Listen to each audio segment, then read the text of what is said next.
ঘনিষ্ঠ তৎকালীন এসএসএফ এর DG major general AKM Nazmul Hasan এবং সেনাবাহিনীর QM জেনারেল মুজিব হাসিনার পালানোর পরিকল্পনা করেন। জেনারেল অবসরপ্রাপ্ত তারেক সিদ্দিকী এ ব্যাপারে ভারতের নিরাপত্তা উপদেষ্টা অজিত দোভালের প্রয়োজনীয় গাইডলাইন নেন। শেখ হাসিনা বাংলাদেশের কোনো বিমানে করে যেতে চাচ্ছিলেন না, তিনি ভারত থেকে বিমানে নিয়ে যেতে চেয়েছিলেন, কিন্তু সে দেশের কর্তৃপক্ষ থেকে জানানো হয় ভারত বিমান পাঠাতে পারবে না। এটা করা হলে আন্তর্জাতিক ক্রাইসিস সৃষ্টি হবে।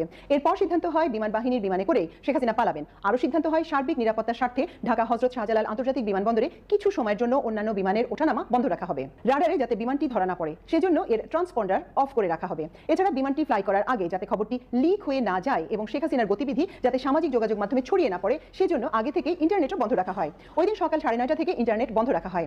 শেখ হাসিনা পদত্যাগ করে কুমিল্লা ক্যান্টনমেন্টে কিংবা গোপালগঞ্জে যাচ্ছেন বলে দুটি খবর ছড়িয়ে দেওয়া হয়, ভারতে পালিয়ে যাচ্ছেন। এই আসল খবরটি যাতে জানাজানি না হয় সেজন্য এভাবেই প্রতারণা করে দৃষ্টি অন্যদিকে নেয়ার চিন্তা করা হয়।